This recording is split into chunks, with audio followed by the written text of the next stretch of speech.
Free oscillation, damped oscillation, force oscillation और resonant. सबसे पहले क्या? Harmonic oscillator. क्या बताया हार्मोनिक ऑसिलेटर मैंने? Any body executing SHM may be called harmonic oscillator. ठीक है, कोई भी बॉडी जो एसएचएम कर रही है उसे हार्मोनिक ऑसिलेटर कहते हैं। सबसे पहले है हमारा फ्री ऑसिलेशन, फ्री और अनडैम्ड।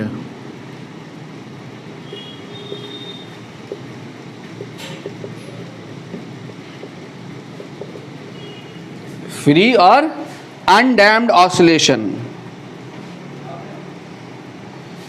लिखो, a body is said to be executing free oscillation. A body is said to be executing free oscillation, is said to be executing free oscillation if it vibrates with its natural frequency.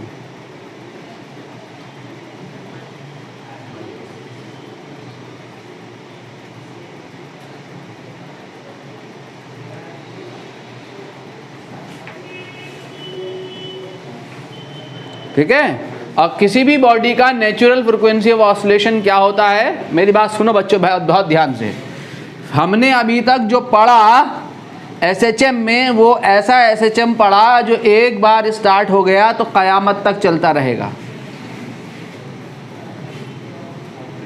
एक बार body is set in SHM जिस पर restoring force लग रहा था F is equal to minus of KX, वो restoring force conservative force है और कंजर्वेटिव फोर्सेस के लिए क्या गया वर्क डन कभी भी लॉस नहीं होता। जब हम स्प्रिंग ब्लॉक सिस्टम में ब्लॉक को डिस्प्लेस कर रहे हैं स्लाइटली, वहाँ पे हम कोई भी डैम्पिंग फोर्सेस को कंसीडर नहीं कर रहे हैं। डैम्पिंग फोर्सेस कौन होंगे? Force of friction, air resistance इत्यादि।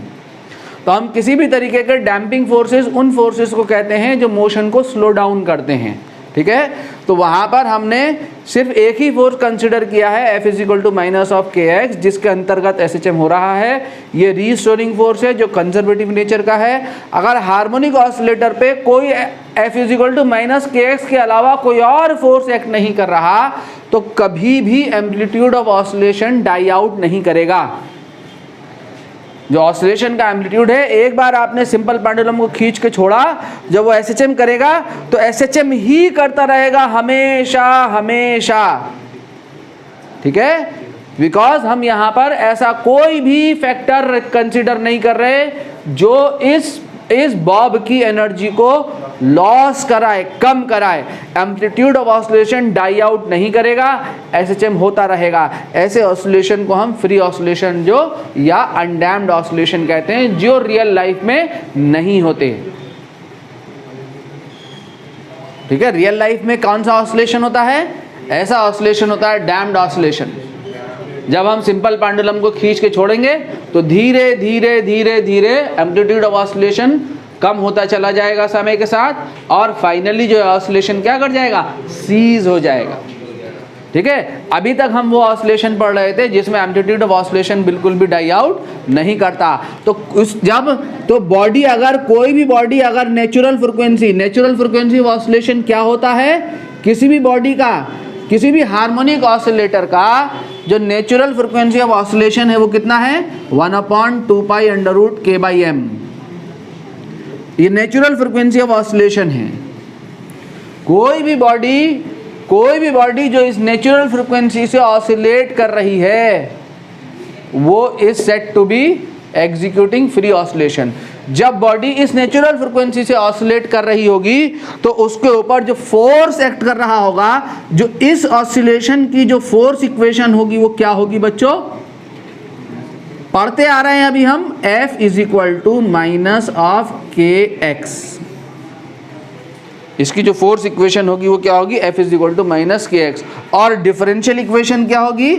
M d2x upon dt2 is equal to minus of K X, ठीक है। एंड सॉल्यूशन क्या होगा इस डिफरेंशियल इक्वेशन का? सॉल्यूशन भी हमने देखा है, सॉल्यूशन जो होगा इस डिफरेंशियल इक्वेशन का वो क्या होगा, बोलो। x is equal to A naught sine omega T plus omega naught T plus 5, ये इसका सॉल्यूशन होगा। ओमेगा नॉट क्या है? अंडर रूट के बाई एम, जो कि क्या है, नेचुरल फ्रीक्वेंसी। ये क्या है? ये नेचुरल फ्रीक्वेंसी है।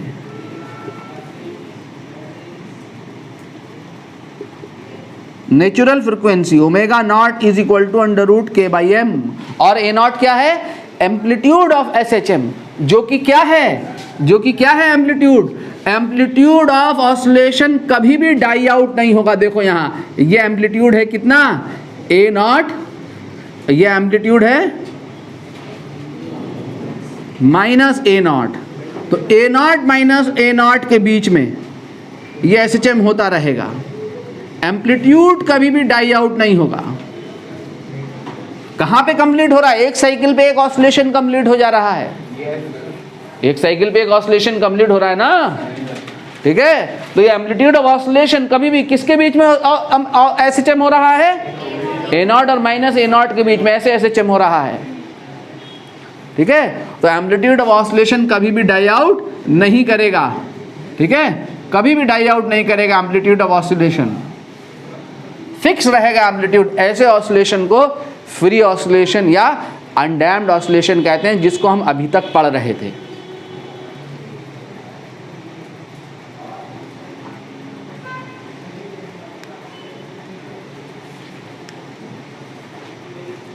ठीक है। If no other force is acting on the system, if no other force is acting on the system,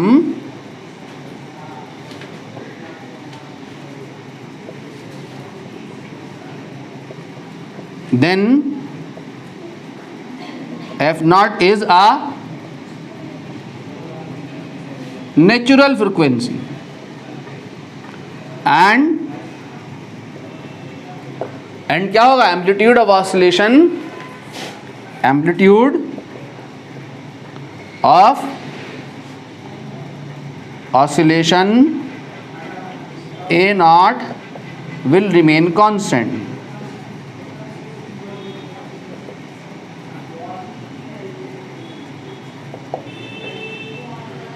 amplitude of oscillation जो है क्या बना रहेगा? कांस्टेंट बना रहेगा। सच ऑसिलेशन इज कॉल्ड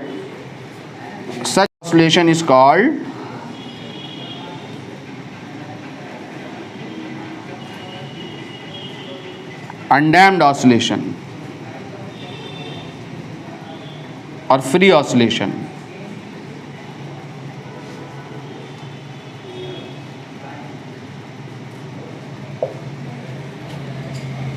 ठीक है। Now damped oscillation,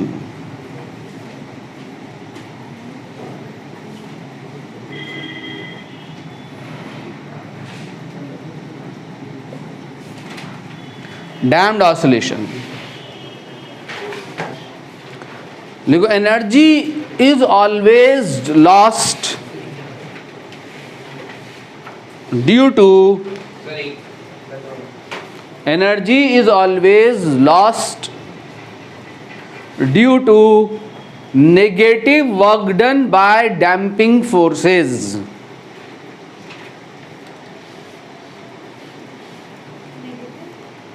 Due to negative work done by damping forces. Damping forces का एग्जाम्पल ब्रैकेट में लिख लो, force of friction, comma, air resistance etcetera.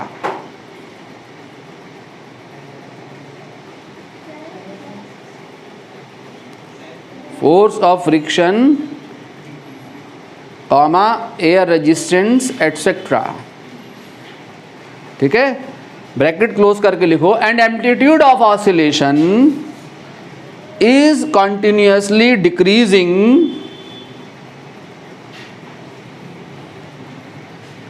and amplitude of oscillation is continuously decreasing and the system comes to halt,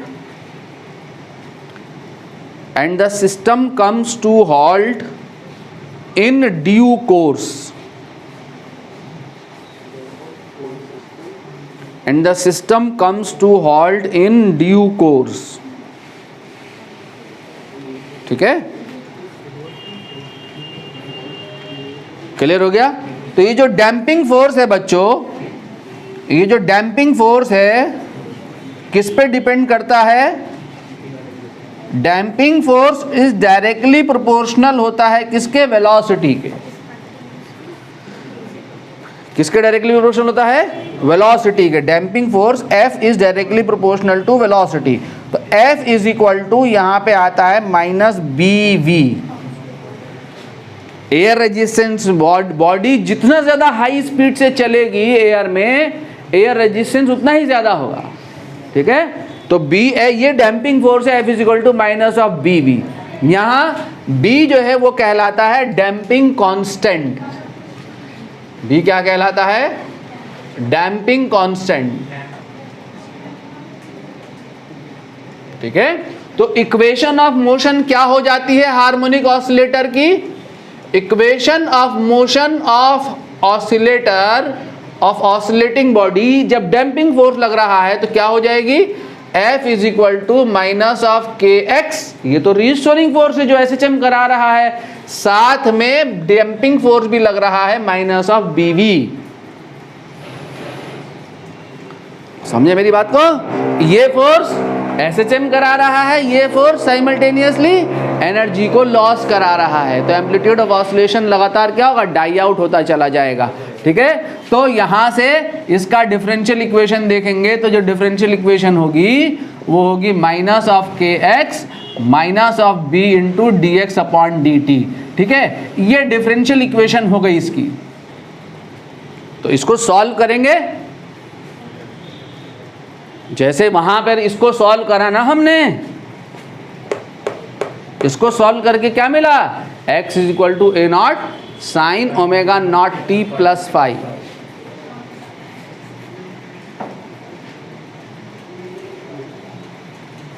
तो इसको solve करेंगे तो इसको solve करके क्या मिलेगी इक्वेशन? इसको जब मैं सॉल्व करूंगा तो सबसे पहले अगर फिगर से बात को समझूं तो यहां पे जो एम्पलीट्यूड था कितना था? कहां से चलेगा एम्पलीट्यूड? A नॉट से, A नॉट से एम्पलीट्यूड चलेगा। ठीक है, जब डैम्पिंग फोर्स नहीं है तो एम्पलीट्यूड क्या है? कांस्टेंट। और जब डैम्पिंग फोर्स एक्ट करेगा तो ये एम्पलीट्यूड कांस्टेंट ना होकर घटेगा, समय के साथ ये एम्पलीट्यूड घटता चला जाएगा। बात समझे? कैसे घटेगा ये? एक्सपोनेंशियली। ये एक्सपोनेंशियल डीके है। ठीक है, ये एम्पलीट्यूड घटेगा एक्सपोनेंशियली। कैसे होगा amplitude? A is equal to A naught E की power minus BT upon 2M। इस इक्वेशन के अकॉर्डिंग ये एम्पलीट्यूड एक्सपोनेंशियली घटता है। A is equal to A naught E की power minus BT upon 2M। B है डैम्पिंग कांस्टेंट, T टाइम है और M क्या है? मास ऑफ ऑसिलेटर जो ऑसिलेट कर रहा है, जो SHM कर रहा है। ठीक है, और ये एम्पलीट्यूड ऐसे समय के साथ घटता चला जाएगा। हर ऑसिलेशन पे एम्पलीट्यूड घटते घटते घटते घटते फाइनली ऑसिलेशन सीज कर जाएगा।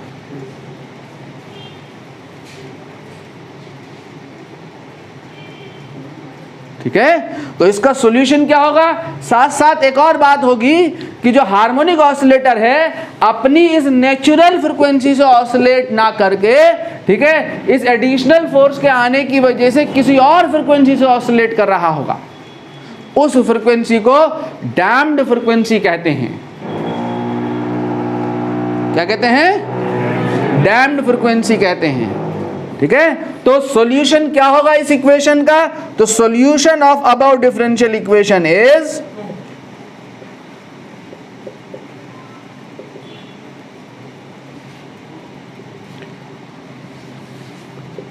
यहां पे ये एम्पलीट्यूड क्या है? A not fixed. यहां पे A नॉट की जगह ये A एम्पलीट्यूड क्या हो जाएगा? टाइम का फंक्शन। ठीक है, अंदर यही साइन फंक्शन रहेगा, यानी सॉल्यूशन इसका हो जाएगा A की जगह इसका एनवेलप, इसका एनवेलप यहां पे A नॉट है। इसका एनवेलप यहाँ पे ए नॉट है, फिक्स है। यहाँ पे इसका एनवेलप कौन है? A naught e to the power minus B T upon 2m into sine omega d t plus five. ये इसका सॉल्यूशन होगा, इस डिफरेंशियल इक्वेशन का सॉल्यूशन है ये, याद करना है इस इक्वेशन को, ठीक है, इसको याद करना है।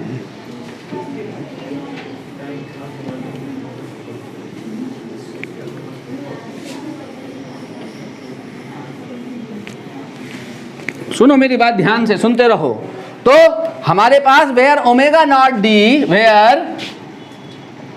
Where omega D is equal to under root के बाई एम। अंडर रूट के बाई एम क्या था?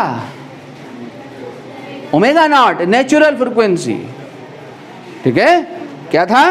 ओमेगा नॉट नेचुरल फ्रीक्वेंसी, तो माइनस बी अपॉन 2m का होल स्क्वायर। इस फ्रीक्वेंसी से ऑसिलेशन होने लगेगा, इस फ्रीक्वेंसी को डैम्प्ड फ्रीक्वेंसी कहते हैं।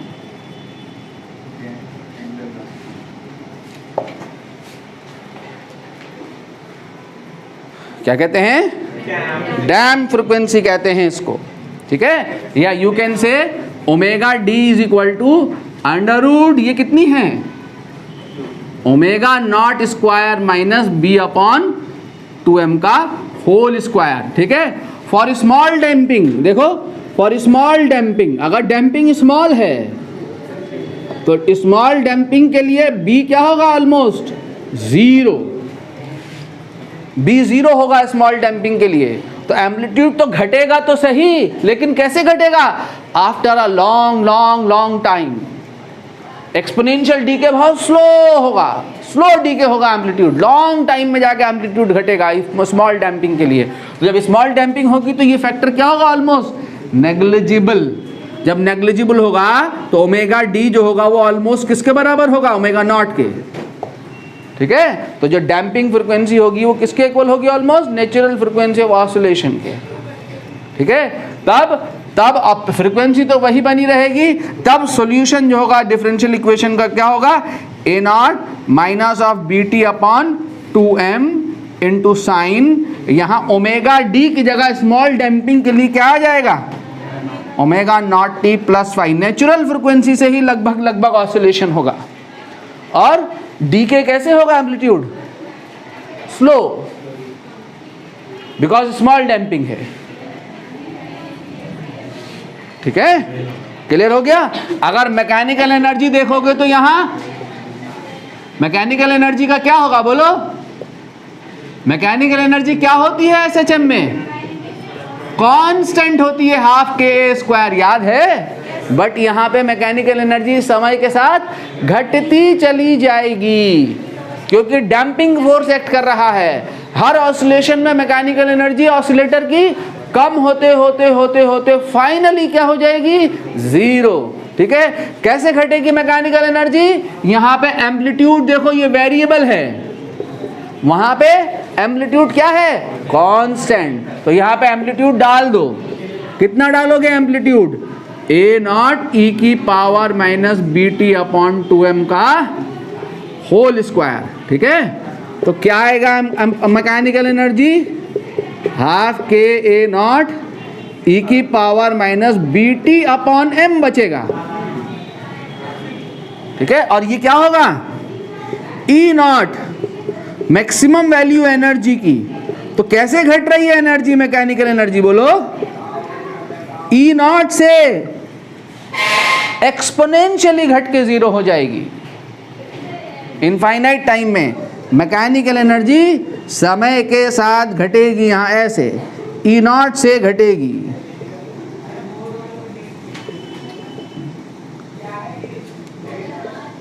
ऐसे घटेगी समय के साथ।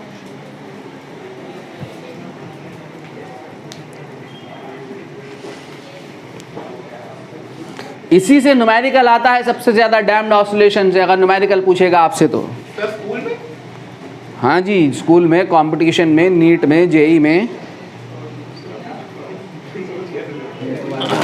लिखो फोर्स्ड ऑसिलेशन,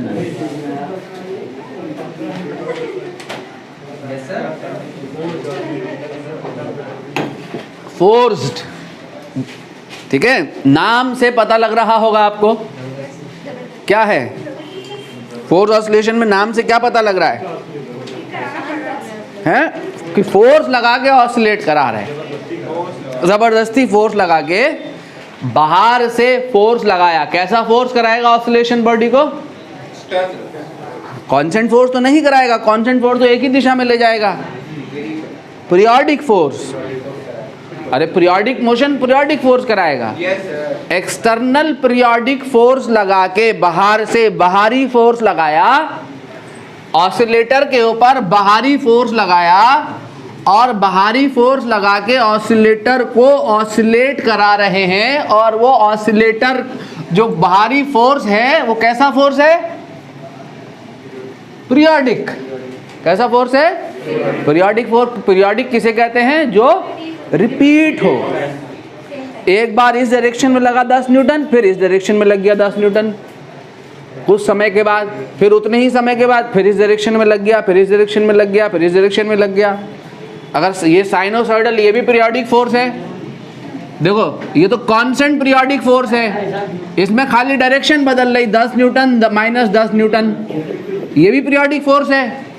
लेकिन कैसा पीरियोडिक है? कांस्टेंट। और ये कैसा पीरियोडिक फोर्स है? एक डायरेक्शन में 0 से बढ़ के 10 न्यूटन होता है, 10 से 0, फिर अपोजिट डायरेक्शन में 0 से 10, फिर 10 से 0। इसमें ये वेरी भी कर रहा है साथ साथ, इसमें डायरेक्शन एक ही है यहाँ से लेके यहाँ तक, बट फोर्स इज वेरिंग। यहाँ पे डायरेक्शन एक ही है और मैग्नीट्यूड भी एक ही है, दोनों ही पीरियोडिक हैं। अगली बार पीरियोडिक मतलब रिपीट होगा, फिर यही साइकिल आएगी, फिर रिपीट हो गया, वैल्यूज फोर्स की रिपीट हो गई। यहाँ पे देखो इन जगह पे सेम सेम सेम सेम है फोर्स की वैल्यूज, ये फिर रिपीट हो गया, ये पीरियोडिक फोर्स कहलाते हैं ऐसे। तो पीरियोडिक फोर्स लगाया और इस पीरियोडिक फोर्स की frequency other than the natural frequency of oscillation है। नेचुरल फ्रीक्वेंसी ऑफ ऑसिलेशन क्या थी हमारी? √k/m ये थी। इसके अलावा किसी और फ्रीक्वेंसी का फोर्स लगाया तो पीरियोडिक फोर्स को मैथमेटिकल इक्वेशन में कैसे दिखा सकते हैं? अरे पीरियोडिक फोर्स दिखाना हो तो ये है ना तुम्हारे पास, sin ωt cos ωt लिख दो उठा के, ये पीरियोडिक फंक्शन ही तो है, ये पीरियोडिक फोर्स है। इतना न्यूटन 0 से बढ़ के F0 होगा एक डायरेक्शन में, एक डायरेक्शन में पहले, फिर उसी डायरेक्शन में F0 से 0 होगा, फिर अपोजिट डायरेक्शन में 0 से माइनस F0 होगा, फिर माइनस F0 से 0 होगा, तो ये पीरियोडिक फोर्स हो गया। इसकी फ्रीक्वेंसी क्या है? Other than the natural frequency of oscillation. तो जब आपने हार्मोनिक ऑसिलेटर पे ये फोर्स लगाया और ये फोर्स लगा के हम हार्मोनिक ऑसिलेटर को ऑसिलेट करा रहे हैं और हार्मोनिक ऑसिलेटर अपनी नेचुरल फ्रीक्वेंसी से ऑसिलेट ना करके इस फोर्स की फ्रीक्वेंसी से ऑसिलेट कर रहा है, तो ऐसे ऑसिलेशन को क्या कहते हैं? फोर्स्ड ऑसिलेशन कहते हैं। ठीक है, ऐसे ऑसिलेशन को फोर्स ऑसिलेशन कहते हैं। इसका एग्जाम्पल क्या है? जब सैनिक या जब अर्थक्वेक आता है इलाके में, तो अर्थक्वेक जब आता है किसी शहर में, तो या जब बिल्डिंग के नीचे से शॉक वेव पास करती हैं, वो शॉक वेव बिल्डिंग को ऑसिलेट कराती हैं।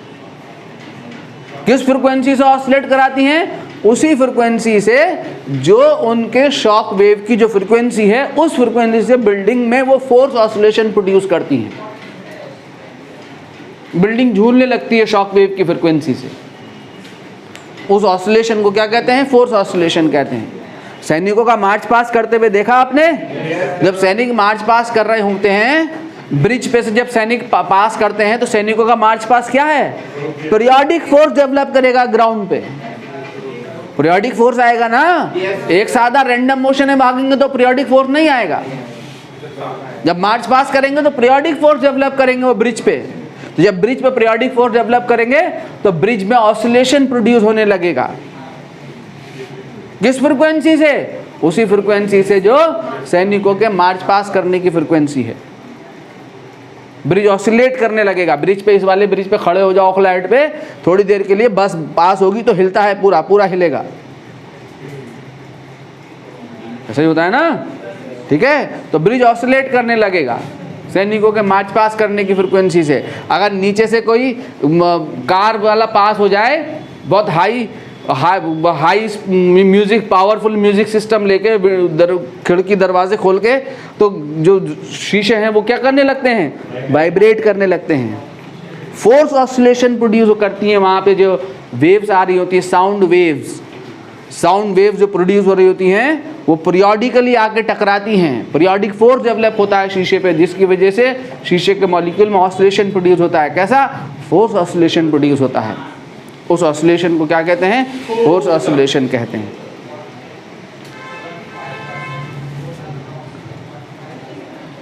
ठीक है। अगर कोई ब्रिज है, तेज हवा चल रही हो, तूफान आ रहा हो, बहुत तेज हवा चल रही हो, तूफानी हवाएं, और तूफानी हवाएं पीरियोडिक आ रही हो कि हवा आए रुक जाए, फिर आए तेजी से रुक जाए, एक पीरियोडिक फोर्स भी तो डेवलप कर सकती है। पीरियोडिक मैनर में आ सकता है फोर्स तूफान में जब आता है तो ब्रिज के ऊपर जब वो आके टकराएंगी तो क्या होगा, उसमें पीरियोडिक फोर्स डेवलप होगा, और पीरियोडिक फोर्स जो है ब्रिज को क्या करेगा, पीरियोडिक ऑसिलेशन प्रोड्यूस करेगा, उसमें ऑसिलेशन प्रोड्यूस करेगा, फोर्स ऑसिलेशन। तो ऐसे ऑसिलेशन को क्या कहते हैं? फोर्स ऑसिलेशन कहते हैं। इलेक्ट्रिकल सर्किट में भी हो रहा होता है ये फोर्स ऑसिलेशन। 12th क्लास में पढ़ेंगे इसी फोर्स ऑसिलेशन को इलेक्ट्रिकल सर्किट के अंदर। ठीक है, लिखो the oscillation produce, force oscillation में लिखो the oscillations produced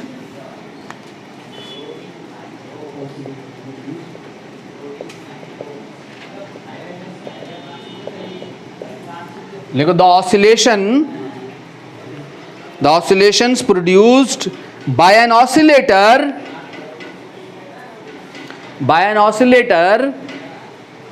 under the effect of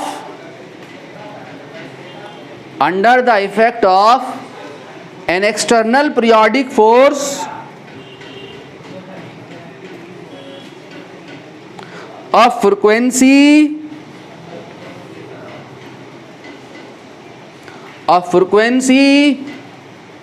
other than natural frequency of oscillator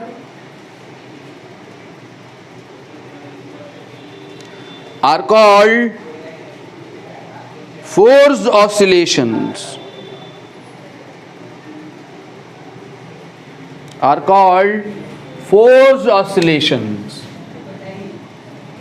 ठीक है, तो एक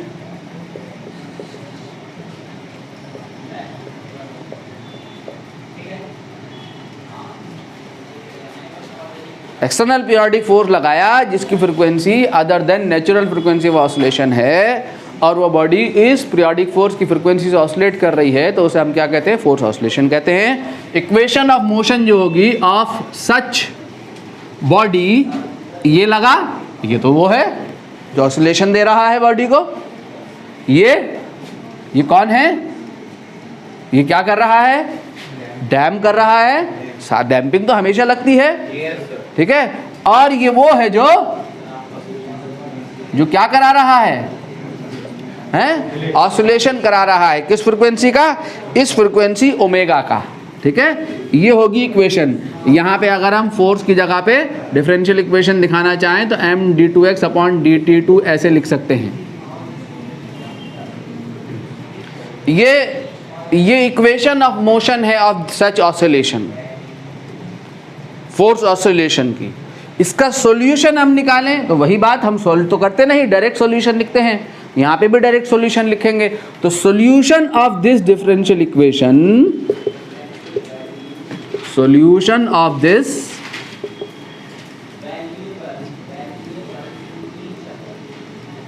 क्या है? x is equal to a sine omega T plus phi, ये इसका सॉल्यूशन है। ओमेगा क्या है? ओमेगा क्या है?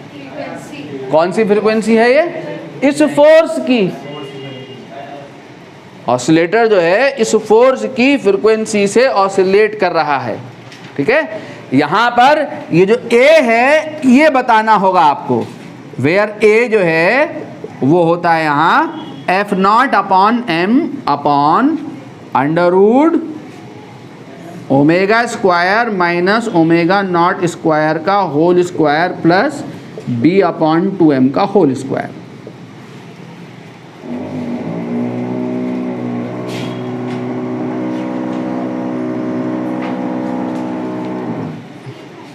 b ओमेगा अपॉन m का स्क्वायर।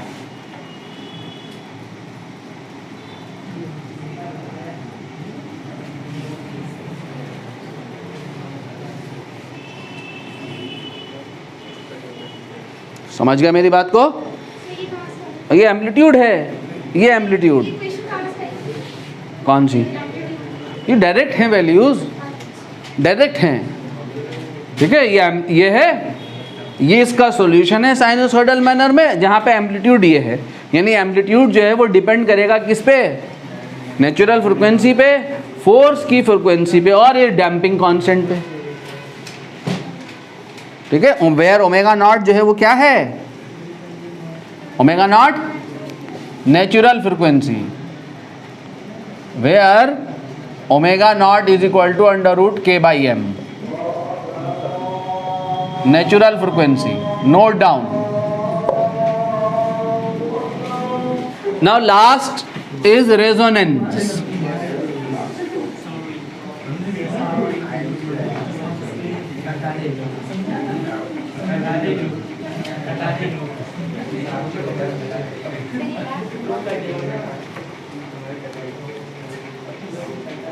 जो external periodic force harmonic oscillator को ऑसिलेट करा रहा है, इस एक्सटर्नल पीरियोडिक फोर्स की फ्रीक्वेंसी अगर other than the natural frequency of oscillation है, तब यह ऑसिलेटर अपने ऑसिलेशन को धीरे धीरे जो है क्या करेगा? लूज करेगा, और लूज करके अपनी नेचुरल फ्रीक्वेंसी को लूज करके इस हार्मोनिक फोर्स की फ्रीक्वेंसी से ऑसिलेट करने लगेगा। तो ऐसे ऑसिलेशन को फोर्स ऑसिलेशन कहते हैं, जो अभी हमने पढ़ा, ठीक है। इसमें जो ऑसिलेशन है, ये ऑसिलेटर ऑसिलेट कर रहा है इस फोर्स की फ्रीक्वेंसी से, तो ये ऑसिलेशन कौन सा ऑसिलेशन है? फोर्स ऑसिलेशन है।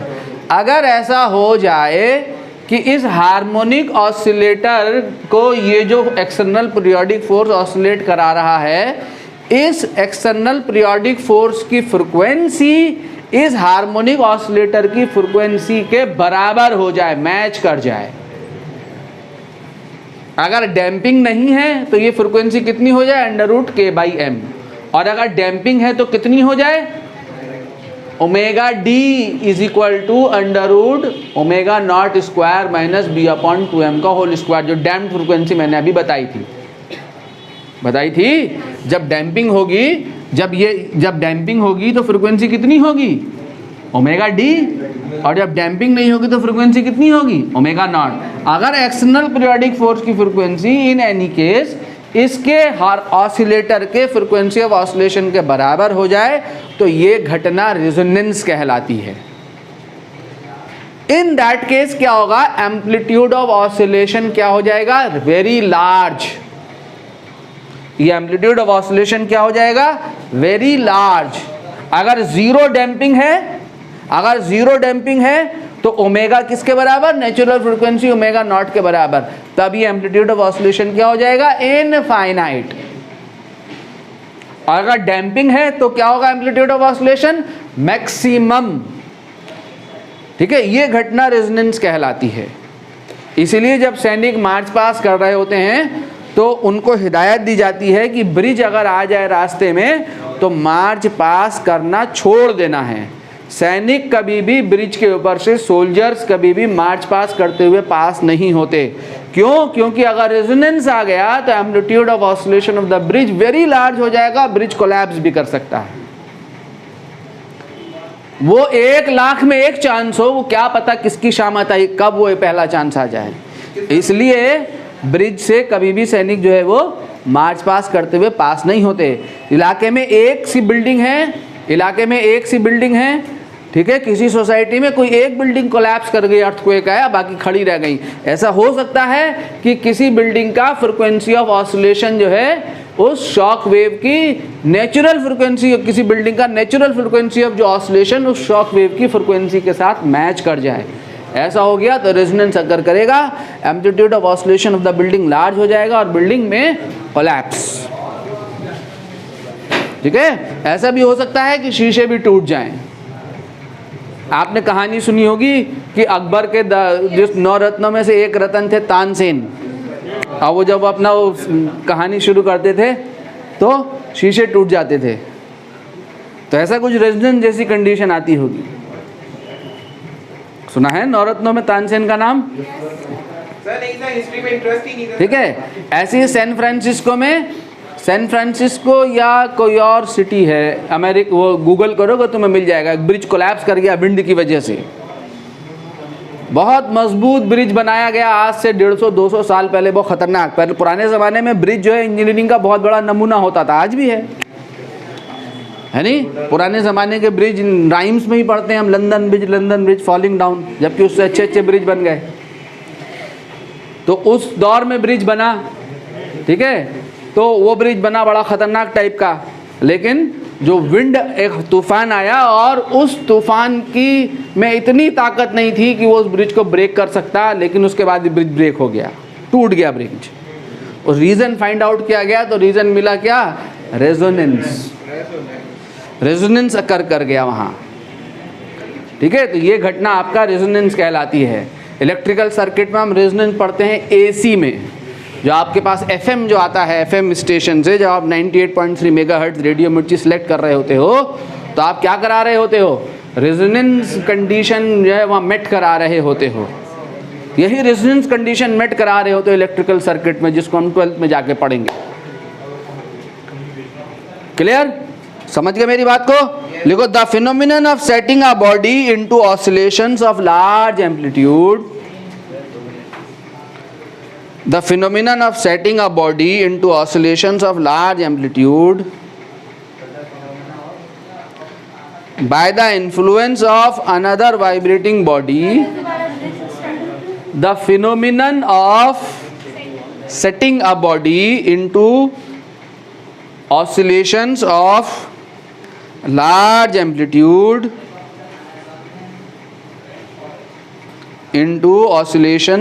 large amplitude by the influence of another vibrating body having the same natural frequency is called resonance.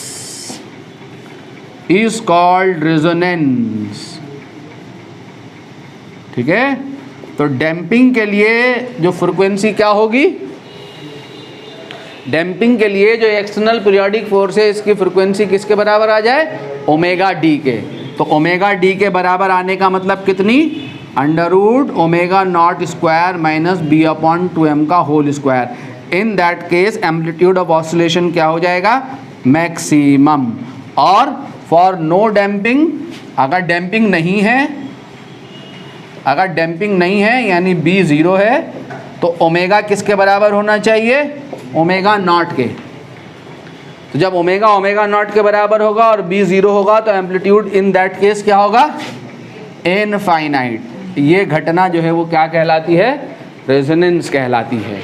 Generally damping present रहती है सिस्टम में जनरली डैम्पिंग प्रेजेंट होगी, इसलिए एम्पलीट्यूड जो होगा वो क्या होगा? मैक्सिमम होगा। ठीक है, जिस फ्रिक्वेंसी पे ऐसा होता है उस फ्रिक्वेंसी को रेजोनेंस फ्रिक्वेंसी कहते हैं। ठीक है, तो अगर यहाँ पे अगर हम ग्राफ रेजोनेंस कर्व खींचें तो रेजोनेंस कर्व ऐसा आता है।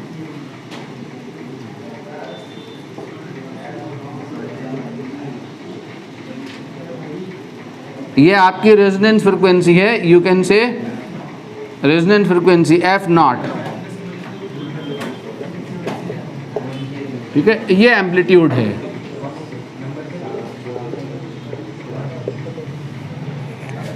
ठीक है, ये एम्पलीट्यूड है।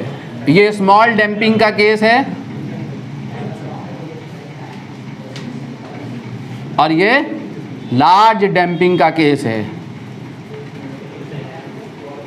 ये फ्रिक्वेंसी रेजोनेंस फ्रिक्वेंसी है। ये कौन सी फ्रिक्वेंसी है? ये रेजोनेंस फ्रिक्वेंसी है। ये ये फ्रिक्वेंसी आपकी, ये रेजोनेंस फ्रिक्वेंसी,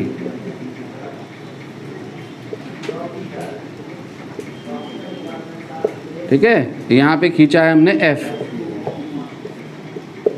तो इस रेजोनेंस फ्रिक्वेंसी पे एम्पलीट्यूड क्या हो रहा है आपका, मैक्सिमम, ठीक है। अगर ये जीरो डैम्पिंग है तो एम्पलीट्यूड कैसे शूट करेगा, बहुत तेजी से, इनफाइनाइट, शटाक से एकदम, रेजोनेंस फ्रिक्वेंसी पे। इसको रेजोनेंस कर्व कहते हैं। यहाँ पे एम्पलीट्यूड प्लॉट हुआ है, this is called resonance curve.